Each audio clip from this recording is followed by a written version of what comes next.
In this video I'm gonna be explaining you how to heal Elisande on Mythic difficulty, since I haven't seen any guides out there for it. Here we go.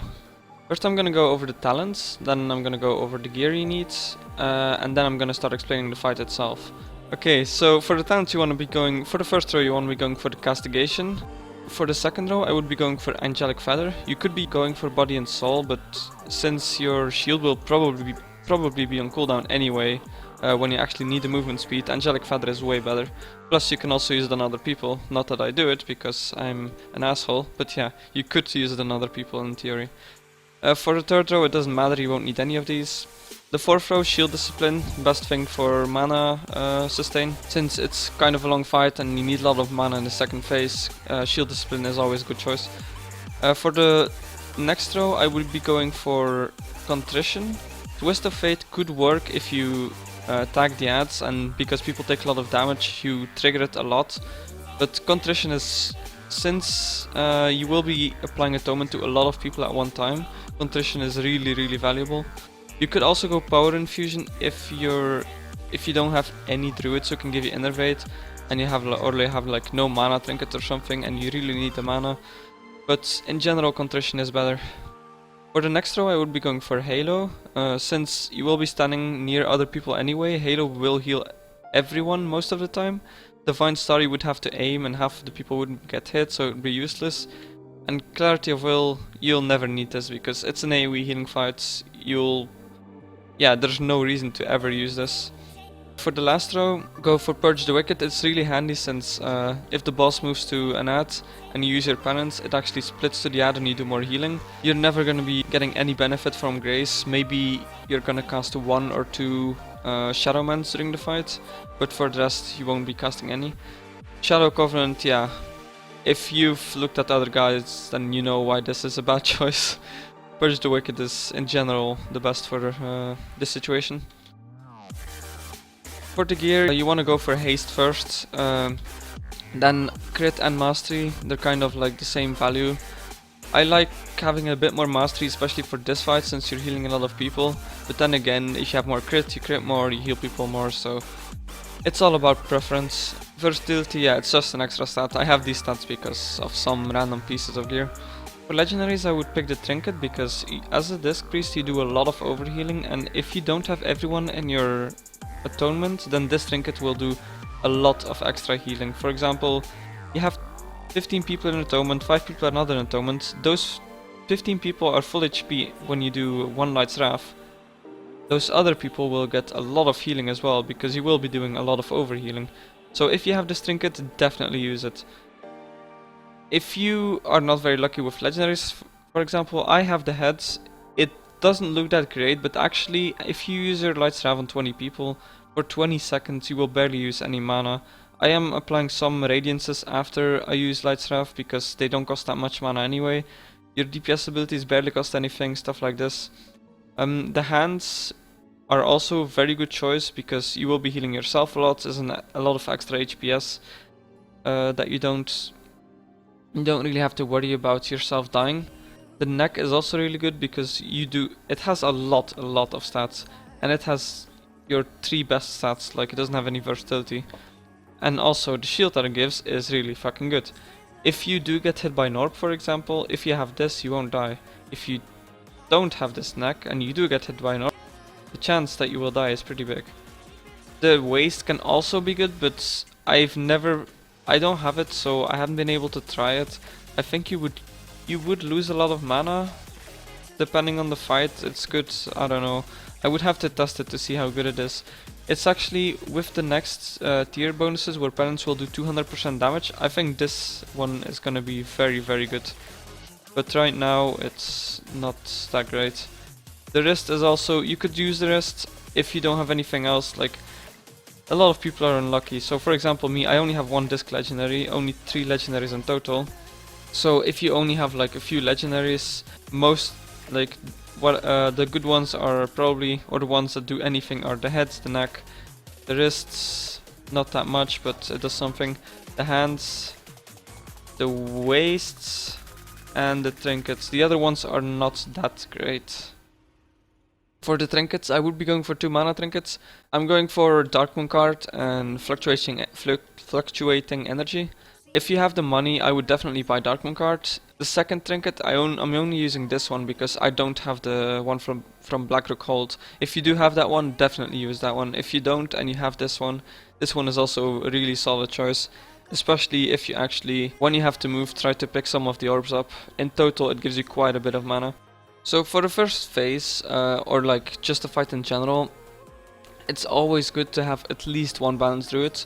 Our setup, we have a Balanced Druid, a Retribution Paladin, and 2 Resto Druids, and also a Holy Paladin, but yeah, the Holy Paladin isn't going to give you any mana, so fuck the Holy Paladin. You want to definitely have 1 Druid, maybe 1 Paladin to get the mana. I get 1 Innervate during the fight, or like from 1 person. I actually get a second one from one of the healers on the start of the fight because I'm solo healing like the first 30 seconds. So yeah, let's get into the fight. So what I'm doing here, I just apply a few shields before the fight starts. Now I'm gonna be teleporting once the boss moves. I'm gonna be applying my Power Word Radiance, like I'm gonna be applying Atonement to everyone. I asked for an Innervate from the Resto Druid. She was a bit late because she forgot, like... But yeah, you try to get 20 atonements up. You tell the other healers they don't have to heal because it's just, you're overhealing like 60% already anyway. Like here I used Penance, then I use my Artifact ability, and then I just spam Smite. And yeah, I do 1 Halo in there. See, now your atonements are going to start falling off. Now you want to be using a lot of mana to actually get atonement again on everyone with Power Word Radiance. You'll get this mana back later in the phase, so it's fine. This is mainly because I have the head as well, that it doesn't cost that much mana as it should. So yeah, I have a lot of atonements up again, I keep healing. You can see 1.5 million HPS. You could technically keep this up if the other healers healed less. So yeah, move out. I'm not gonna be explaining the boss itself, but only how to heal this. Okay, so we can move back in, and then when we start moving for the Arcanatic rings, then we're gonna be applying Atonement to everyone, but this time we're going to be using our shield cooldown, so we can apply shields to everyone. Since we can do this while moving, we can't use Power Word Radiance while moving, unless you actually have the legendary. So yeah, apply shields to everyone. Then when the shields are applied, just heal everyone up again. Okay. So after we dodge, here you can see I dodge, and the 2 rings are going to go past me, and like I'm getting into a position where I don't have to move at all anymore during this phase.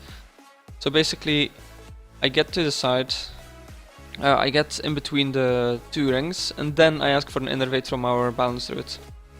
So now I ask for Innervate, and I start applying Power Word Radiance to everyone. Just make sure the other healers keep everyone alive until you actually have Atonement on everyone, because now you can fully heal everyone in like 1 heal. Okay, you see? 1.5 million crit on everyone. Now we just spam a bit of smites to keep everyone up. And then just get to the edge of the room for the phase. You can see how much mana I have left. I'm on like 90%. It also helps, of course, if you're a Blood Elf, so you can get your mana back easily.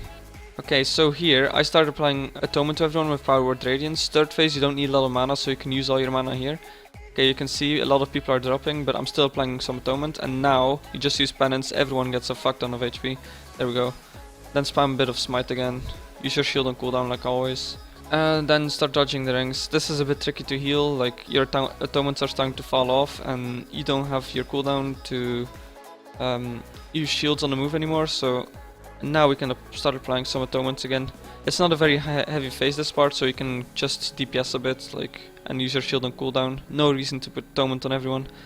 So now the beams will come in.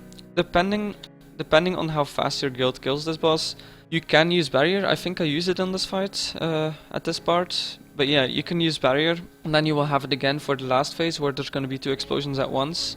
I think we had a problem where our guild, we do so much damage that I actually didn't have my barrier again for that point, but we did survive, so it's all good. After you drop the zone, you want to try and get to the boss fast before the beam starts, so you can actually position already.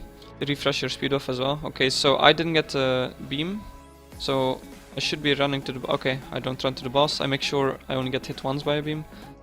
Okay, yeah, I forgot to refresh my buff here, but you should be refreshing your buff and try and get close to the boss.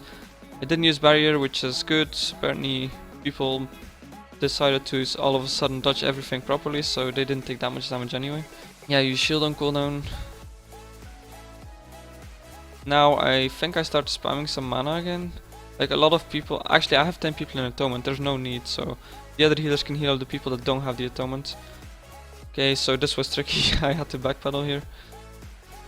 Okay, so the beams will be coming in again. Here it's good to apply atonement to a lot of people again with power word radiance to make sure that they don't die. I have 11 people right now. I'm trying to get a little bit more before, yeah, it was out of range, so rip. But yeah, now I just DPS instead of applying atonement because we want to keep the people up instead of actually preparing to keep them up. Like, you want to have the atonement on everyone before the shit comes in. And when the stuff is coming in, it's usually better to just DPS to heal the people up instead of just applying more atonements. Because by the time you're done applying atonements, then it's not needed anymore, so yeah. Okay, stage 3, we're on 40% mana about. We don't need that much mana here, but I'm gonna go anyway. Also because, yeah, all the healers go here. Because we want to make sure, like, I'm going kind of overkill to make sure that no one dies. At the start of the phase, I applied a lot of atonement to everyone. Because last time you saw people dropping very low, so I prepared for it. Luckily people didn't take that much damage, but actually it's not that lucky because I used a lot of mana for this. But yeah, you probably don't want to use a lot of mana here then, depending on how much mana you have. If still have like 50%, you can probably do it without worrying. Okay, so now you see the debuffs. I think I used my barrier on the first explosion, but we are double exploding the second one, so I was kinda late. Okay, I placed barrier here. Now they're exploding. I have atonement on 16 people. You see people dropping very hard, but because I have atonement on so many people, they don't actually die. I should have used Light's Wrath here, so at this point, when the beams and the explosions come in, what you want to do is apply atonement to everyone, then use your Light's Wrath when people start dropping very hard, so they'll instantly get full, and then spam your penance and whatever you have left. And then people should survive easily. Like, it's one big drop in HP for everyone, so you need to make sure that your Light's Wrath hits very soon after the explosion. This was one of the few times we got in the third phase, so yeah, I didn't play it perfectly here, but I could have if I went in there a few more times. But yeah, then I used my cooldown for Rapture, just put some shields on everyone. Just, yeah, because we're gonna start dodging soon, and when we dodge, there's not much we can do anyway to heal. Like, we can use our dot and penance, but yeah, that's about it.